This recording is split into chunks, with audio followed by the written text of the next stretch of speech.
नमस्कार दोस्तों, स्वागत है आपका चैनल ड्रीम सलाम में। अगर आप 10वीं की तैयारी 2027 में कर रहे हैं तो आज की क्लास आपके लिए सबसे महत्वपूर्ण होने वाली है, क्योंकि आज की क्लास में हम संस्कृत के द्वितीय पाठ पाटलिपुत्र वैभव से लेकर आए हैं और इससे पहले हमने पहली पाठ करा दिया है मंगलम पाठ। अगर आप लोग नहीं देखे हैं पहले चैप्टर तो जाको देख लीजिए। वहां से आप लोग देखिएगा तो वहां से भी 1-2 नंबर 3 नंबर लगभग 4 नंबर ऑब्जेक्टिव और सब्जेक्टिव दोनों का। ऑब्जेक्टिव हम 50 भी ऑब्जेक्टिव करवा दिए हैं और सब्जेक्टिव हम करवा दिए हैं। अगर आप लोग इस चैप्टर को देख लेते तो मेरे हिसाब से 4-5 नंबर यहाँ से भी फिक्स है। यहाँ से क्योंकि हम सब्जेक्टिव और ऑब्जेक्टिव दोनों करवाने वाले हैं और सब्जेक्टिव का क्वेश्चन भी करवाएंगे और ऑब्जेक्टिव भी करवाएंगे। तो चलिए बिना समय गंवाए आज की क्लास शुरुआत करते हैं। लिखा है बिहार राज्य की राजधानी पाटलिपुत्र, अर्थात बिहार राज्य की राजधानी कहाँ है? पटना है। कहाँ है? पटना है। बिहार राज्य की राजधानी पटना है। नगर की बिहार राज्य की राजधानी पाटलिपुत्र नगर के सभी कालों महत्वपूर्ण स्थान है। इसका इतिहास लगभग 2500 वर्ष पुराना है। आपसे पूछेगा पटना का इतिहास कितने वर्ष पुराना है, तो क्या कहिएगा? 2500 वर्ष पुराना है। यह धार्मिक क्षेत्र, उद्योग क्षेत्र में, राजनीतिक क्षेत्र और विशेष रूप से ध्यान आकर्षित करता है। यह किसके के लिए महत्वपूर्ण है? यह उद्योग क्षेत्र, राजनीतिक क्षेत्र और ध्यान अर्थात विद्यार्थियों के लिए यह महत्वपूर्ण जगह है। विदेशी यात्री मेगास्थानीज फहियान हैंगसोंग इतिसांग इत्यादि पाटलिपुत्र का वर्णन समय ग्रंथों में किया है। इस में पाटलिपुत्र का सामान्य परिचय है, अर्थात विदेशी यात्री मेगास्थनीज फहियान हैंगसोंग इतिसांग इन सभी ने भारत मतलब पटना की यात्रा किया हुआ है। चलिए देखिए क्या कह रहा है अगला। भारत के प्राचीन नगरों में गंगा के किनारे बसा हुआ है, अर्थात कहने का मतलब भारत के प्राचीन नगरों में पाटलिपुत्र जो गंगा किनारे बसा हुआ, पटना कहाँ बसा हुआ है? गंगा के किनारे बसा हुआ। कहाँ बसा हुआ है? गंगा के किनारे बसा हुआ शहर है। इसके बाद में तपेंद्र गुप्त नाम के कवि कूटनीतिक काव्य में कहा, दामोदर गुप्त नामक के कवि कूटनीतिक काव्य में कहा, अस्ति मोहतिलक सरस्वती कुलगिरी महानगरम नाम्र पाटलिपुत्र।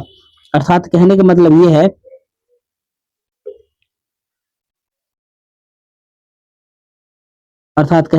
ये है कि पाटलिपुत्र सरस्वती के घर के समान सुंदर और स्वर्ग समान पवित्र है, जिसका नाम पाटलिपुत्र है। इतिहास में सुना जाता है कि गंगा किनारे बुद्ध के समय पाटलिपुत्र अवस्थित थे। गंगा के किनारे बुद्ध के समय में कहाँ था? पाटलिपुत्र में अवस्थित है, जहाँ भगवान बुद्ध बहुत बार आए। उनका कहना था कि ग्राम महानगर होगा, लेकिन कलह कलह आग लगी बाढ़ भय और सदा प्रसिद्ध रहेगा। अर्थ किसने कहा था? महात्मा बुद्ध ने क्या कहा था पटना के बारे में? कि उनका यह एक दिन में महानगर बनेगा, जहाँ कलह हमेशा होते रहेगा, आग लगे रहेगा, बाढ़ भय होते रहेगा। कालांतर में यह पाटलिपुत्र ही पाटलीग्राम ही पाटलिपुत्र कहा गया। कालांतर में पाटलीग्राम इसे कहा जाता था और वर्तमान में भी मतलब उसके बाद पाटलिपुत्र कहा गया और वर्तमान में से पटना कहा गया।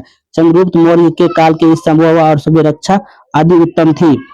इसके राजदूत मेगास्थनीज अपने समय इंडिका ग्रंथ, अर्थात मेगास्थनीज की इंडिका ग्रंथ का क्या नाम है? इंडिका ग्रंथ। मेगास्थनीज के संस्करण में कौन सा क्या है? इंडिका ग्रंथ है। इस नगर के वैभव पारदर्शी अशोक के समय में अत्यंत समृद्ध था। वो बहुत प्राचीन समय में से प्राचीन पाटलिपुत्र का प्राचीन शिक्षा व्यवस्था प्रचलित है। ऐसा राजशेखर की अपनी काव्यमानस ग्रंथ में सादर स्मरण किया गया है, जहाँ वर्षों वर्ष तक पाणिनि पिंडल व्यागी पतंजलि जैसे विद्वान विज्ञान की विस्तार का प्राप्त किया है। कुछ प्राचीन संस्कृत ग्रंथों पुराणों आदि में पाटलिपुत्र का दूसरा नाम कुसुमपुर या कुसुमपुर भी प्राप्त हुआ। इसके ज्ञात होता है कि इस नगर के समीप फूलों का उत्पादन अधिक होता था। पाटलिपुत्र का शब्द भी पाटल अर्थात पुष्पों का पखंडीय अथवा लेकर प्रचलित है। शरद काल में इस नगर को कुमोदी महोत्सव मनाया जाता था। जैसे अभी अपने दुर्गा पूजा मनाते हैं, उसी तरह कुमोदी महोत्सव उस समय में मनाया जाता है। गुप्त वंश के शासन काल में अत्यंत प्रचलित हुआ। वहां सभी लोग आनंद मग्न होते हैं। आजकल दुर्गा पूजा उसी प्रकार एक समारोह में मनाया जाता है। समय परिवर्तन के कारण यद्यपि मध्यकाल में पाटलिपुत्र हजारों वर्ष तक जैन शीर्ष की स्थिति में रहा, उसका संकेत अनेक साहित्य ग्रंथों और मुद्रा राक्ष में प्राप्त होता है। मुगल वंश के काल में इस नगर को उजागर हुआ। किसके आपसे पूछा जाएगा कि पटना का नाम उजागर कब हुआ था, तो किसके समय में हुआ था, मुगल वंश के समय में हुआ था। अंग्रेजों के शासन काल में पटना का अत्यंत विकास हुआ, यह नगर मध्य काल में ही पटना के नाम से प्रसिद्ध था। अर्थ पूछा जाएगा पटना का नाम कब प्रसिद्ध हुआ, तो मध्यकाल में पटना का नाम प्रसिद्ध हुआ। और यह पतन शब्द से निकला है। पटना का नाम किससे निकला हुआ है, पतन शब्द से निकला है। पटना नगर की पालिका देवी पटन देवी, जिनकी आज भी पूजा होता है। अर्थात आपसे पूछा जाएगा पटना में कौन सी देवी की पूजा की जाती है, तो कौन सी देवी, पटन देवी की पूजा की जाती है। अगला देखिए क्या कह रहा है, आजकल पाटलिपुत्र नगर अत्यंत विशाल है और वह बिहार राज्य की राजधानी है। आप दिन इसका विस्तार हो रहा है, जिसके उत्तर दिशा में गंगा नदी बहती है। अर्थात आपसे पूछा जाएगा पटना नदी के उत्तर दिशा में कौन सा नदी बहता है, तो गंगा नदी बहता है। इसके ऊपर गांधी सेतु, एशिया का सबसे बड़ा सेतु, कहीं रेलगाड़ी और पुल निर्माणाधीन है। इस नगर में उत्कृष्ट संग्रहालय, उच्च न्यायालय, सचिवालय, गोलघर, तारामंडल, जैव उद्यान, मौर्य काल का विशेष महावीर मंदिर इत्यादि दार्शनिक है। प्राचीन पटना नगर में विश्व संप्रदाय का 10वें गुरु गोविंद सिंह का जन्म हुआ था। अर्थात आपसे पूछाएगा 10वें गुरु का जन्म कहाँ हुआ था, तो पटना में हुआ था। 10वें गुरु कौन थे, गुरु गोविंद सिंह थे। गुरुद्वार के प्रसिद्ध हुआ, वहां इस देश को तीर्थ यात्री दर्शन करने के लिए आते हैं। जहां पाटलिपुत्र प्राचीन काल से आजकल विभिन्न क्षेत्रों में वैभव का धारणा करता है। सबका संस्कृत एवं संग्रहालय देखने को मिलता है। पर्यटन में मानचित्र यह नगर महत्वपूर्ण है। चलिए अब देखते हैं सब्जेक्टिव क्वेश्चन।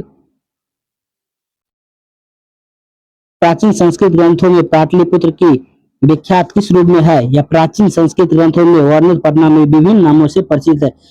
देखिए ये सवाल पूछा गया है। प्राचीन संस्कृत ग्रंथों में पुराणों में पाटलिपुत्र का नाम कुसुमपुर या कुसुमपुर रखा गया है। प्राचीन समय में पाटलिपुत्र का क्या नाम था, कुसुमपुर या कुसुमपुर माना जाता था। इस नगर के समीप पाटल अर्थात फूलों का उत्पादन होता था, इसलिए संभवतः पाटलिपुत्र शब्द भी यहाँ पाटल पुष्प के कारण ही प्रचलित है। शरद काल में कुमुदी महोत्सव मनाया जाता था। यह महोत्सव दुर्गा पूजा के जैसे होता था। हमसे सवाल क्या पूछा, प्राचीन संस्कृत ग्रंथों में पाटलिपुत्र की विख्यात किस प्रकार से था, तो पटना में पटन देवी का नाम हो सकता है, या फिर यहाँ पे कुमुदी महोत्सव मनाया जाता है। ये सभी हम लोग लिख सकते हैं। 2 नंबर सवाल देखिए क्या कह रहा है, पाटलिपुत्र का कुसुमपुर या कुसुमपुर कहाँ है, तो पाटलिपुत्र का कुसुमपुर या कुसुमपुर उल्लेख कुछ प्राचीन संस्कृत ग्रंथों में पुराण आदि में देखने को मिलता है। 3 नंबर सवाल देखिए क्या कह रहा है, प्राचीन काल से ही पाटलिपुत्र कैसे नगर के रूप में प्रसिद्ध है। प्राचीन काल से पाटलिपुत्र अत्यंत समृद्ध नगर से ही में प्रसिद्ध था। वह बहुत प्राचीन समय में से पाटलिपुत्र का प्राचीन शिक्षा व्यवस्था प्रसिद्ध था। ऐसा राजशेखर के अपने कविमांस ग्रंथ में देखने को मिला है।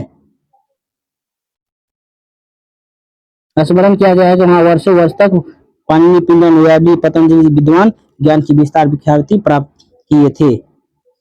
4 नंबर सवाल देखिए क्या कह रहा है, पटना के प्रमुख दर्शन स्थलों का उल्लेख करें।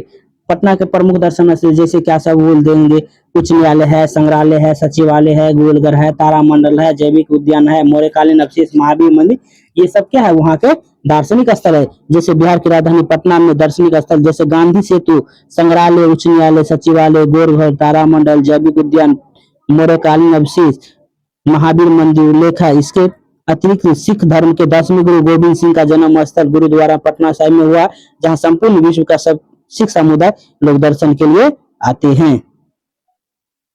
चलिए 5वां सवाल देखिए क्या कह रहा है,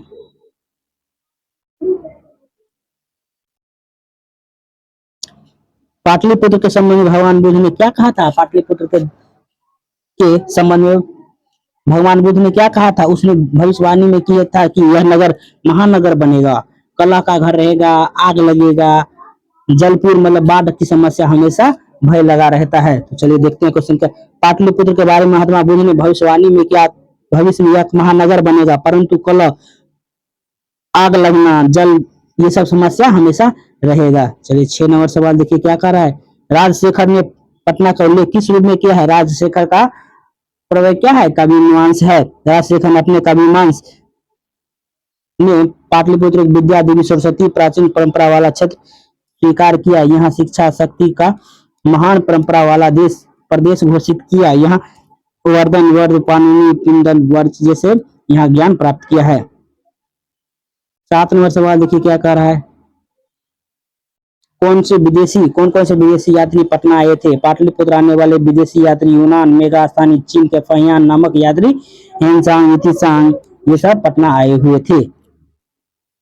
चलिए अगला क्वेश्चन देखिए 8 नंबर सवाल क्या कह रहा है, पाटलिपुत्र के वैभव विशेषताओं पर प्रकाश डाले। पाटलिपुत्र प्राचीन से ही वैभव परंपराओं के लिए विख्यात रही। विदेशी यात्री लोग अपने समय यहाँ के अनेक उत्कृष्ट संप्रदायों का वर्णन किया। मेगास्थानी ने लिखा है कि उनके उत्कृष्ट संप्रदाय वर्णन किया है। मेगास्थानी ने लिखा है कि चंद्रगुप्त मौर्य काल में यहाँ शोभा और रक्षा व्यवस्था अति उत्कृष्ट था। अशोक काल में यहाँ निबंधन समुद्र कवि राजशेखर ने अपनी रचना कवि मानस में ऐसी लिखा है कि यहाँ बड़े बड़े कवि विचारपूर्ण भास्कर यहाँ प्रशिक्षित हुए हैं। आज पाटलिपुत्र नगर पटना नाम से जाना जाता है, जहाँ संग्रहालय, गोलघर, जैविक इत्यादि देखने को मिलता है। इस प्रकार की पाटलिपुत्र प्राचीन काल में ही विभिन्न क्षेत्रों के अवधारणा की जिसकी संकलित रूप से संग्रह देखने को मिलता है।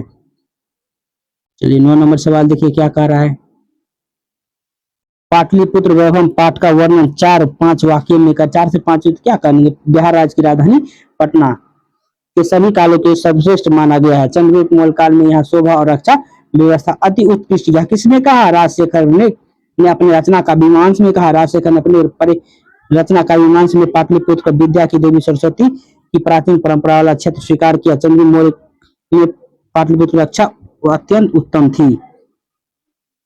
10 नंबर सवाल देखिए क्या कर रहा है, कवि दामोदर गुप्त के अनुसार पाटलिपुत्र कैसा नगर है? कवि दामोदर गुप्त के अनुसार पाटलिपुत्र महानगर पृथ्वी बस नगरों में श्रेष्ठ है। यहाँ सरस्वती का वंशज जमी विद्या लोग बसते हैं। कवि के इस महान नगर की तुलना इंद्र की मणिपुरी नगरी की से है। 11 नंबर सवाल देखिए क्या कर रहा है, पाटलिपुत्र की शिक्षा का प्राचीन केंद्र क्यों माना जाता है? राजशेखर रचित काव्यमानस काव्य में हमें जानकारी मिलता है कि पाटलिपुत्र शिक्षा एक प्राचीन केंद्र था। यहाँ संस्कृत के अनेक विद्वान हुए, पाणिनि ये सब अनेक विद्वान हुए, पतंजलि जैसे हो गए। 12 नंबर सवाल देखिए क्या कर रहा है, चंद्रगुप्त मौर्य के काल में पटना की रक्षा व्यवस्था कैसी थी? चंद्रगुप्त मौर्य काल में पाटलिपुत्र की रक्षा व्यवस्था अत्यंत उत्तम थी। यूनानी राजू मेगास्थानी के ग्रंथ इंडिका में इसकी पुष्टि की गई मिलती है।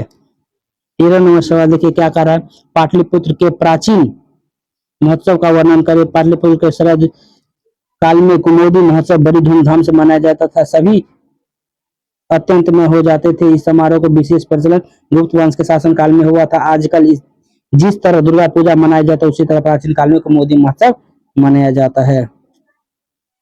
सिख समुदाय के लोगों के लिए पटना नगर क्यों महत्वपूर्ण थे? सिख समुदाय के लिए प्राचीन पटना नगर पूजनीय स्थल अवस्थित है। यहाँ के 10वें गुरु गोविंद सिंह जी का जन्म स्थान है। यहाँ स्थान गुरुद्वारा के नाम से जाना जाता है। देश विदेश सिख की संप्रदाय अलावा अन्य संप्रदाय तीर्थ यात्री यहाँ दर्शन करने के लिए आते हैं। 15 नंबर सवाल देखिए, लेखक पाटलिपुत्र वैभव पाठ में हमें क्या संदेश चाहता है? लेखक का कहना है कि प्राचीन काल में पाटलिपुत्र एक महान नगर था जहाँ शिक्षा, वैभव और समृद्धि थी। अब मध्यकाल की इसकी स्मरण किया गया। यहाँ वर्षों तक पाणिनि, पिंगल, डी पतंजलि जैसे विद्वान अपनी शिक्षा ग्रहण किए थे। चलिए प्राचीन पाटलिपुत्र में शिक्षा का संबंध लेकर क्या विचार है? प्रस्तुत पाठ में लेखक ने बताया कि दामोदर नामक कवि के हमें जानकारी मिलता है कि सरस्वती के वंशज यहाँ रहते हैं। राजशेखर कवि के अनुसार पाणिनि, पिंगल, वररुचि आदि विद्वान महान विद्या परीक्षा यहीं से ली है। प्रशिक्षण इससे ज्ञात होता है कि प्राचीन पाटलिपुत्र शिक्षा का महान केंद्र है। चलिए लास्ट सवाल देखिए क्या कह रहा है, लेखक के विचार प्राचीन काल में आज का पाटलिपुत्र किस प्रकार के है? लेखक के विचार के पाटलिपुत्र नगर प्राचीन काल से लेकर अब तक राजनीतिक, धार्मिक, औद्योगिक और शिक्षा के विविध क्षेत्र में उदाहरण है और यहाँ का अनेक संकलित रूप से दर्शन किया जा सकता है। यहाँ के लोग कई उत्सव मनाते हैं जैसे पाटलिपुत्र वासी पटन देवी की पूजा। पाटलिपुत्र एक महानगर है। तो बताइए आप लोग बातें 17 सब्जेक्टिव के, क्या यहाँ से हमको 2 सब्जेक्टिव नहीं मिल सकता है? 2 नहीं मिला तो कम से कम एक तो 110% अगर आप लोग इसको अच्छे से सुने होंगे तो मेरे हिसाब से आपको याद भी हो गया होगा। और एक आध बार आप लोग एक बार और देख लीजिएगा तो मेरे हिसाब से पूरा कंठस्थ ही हो जाएगा। चलिए इसका ऑब्जेक्टिव भी देख लेते हैं। चलिए नहीं तो हम रहने देते हैं, चलिए देखिए लेते हैं। इसके काल में पाटलिपुत्र की रक्षा व्यवस्था उत्कृष्ट था। चंद्रगुप्त मौर्य काल में बुद्ध काल की पाटलिपुत्र का नगर नाम क्या था? बुद्ध काल के में पाटलिपुत्र नगर का क्या नाम था? पाटलीग्राम, पाटलग्राम, पटना, पाटलीग्राम या कुसुमपुर था? क्या नाम था? कुसुमपुर था। गांधी सेतु कहाँ है? गांधी सेतु कहाँ है? पाटलिपुत्र नगर में है। पटना नगर की पालिका देवी कौन है? पटन देवी है।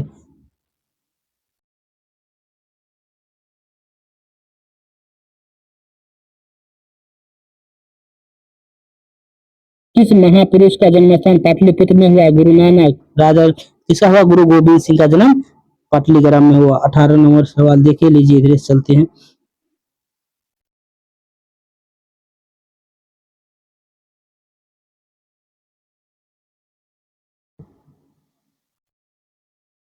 पाटलिपुत्र किस प्रांत की राजधानी है? बिहार राज्य की राजधानी है। दामोदर गुप्त किसका रक्षा किया था? कवि मीमांस से नहीं होगा, मुद्रा राक्षस।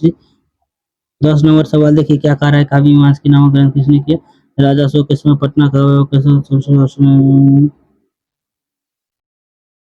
पटना का इतिहास कितना? 2500 वर्ष पुराना है। तो चलिए आज की क्लास आप लोग को यहीं पे समाप्त करते हैं। आप लोग को कैसा लगा? तो अगर अच्छा लगा हो तो एक लाइक और कमेंट कर दीजिएगा और चैनल को सब्सक्राइब भी कर लीजिएगा, ताकि हमें भी क्लास देने में अच्छा लगे। अगर आप लोग इसका ऑब्जेक्टिव देखिए, इसमें ऑब्जेक्टिव कराने इसलिए हम नहीं कराएं क्योंकि हम अगला चैप्टर मतलब नेक्स्ट टॉपिक हम लेकर आ रहे हैं ऑब्जेक्टिव। वहां पे आप लोग को कम से कम 50 ऑब्जेक्टिव इसका इस चैप्टर का पूरा भी है ऑब्जेक्टिव देखने को मिलेगा। चलिए धन्यवाद, मिलते हैं अगली क्लास एक अच्छे क्लास के साथ।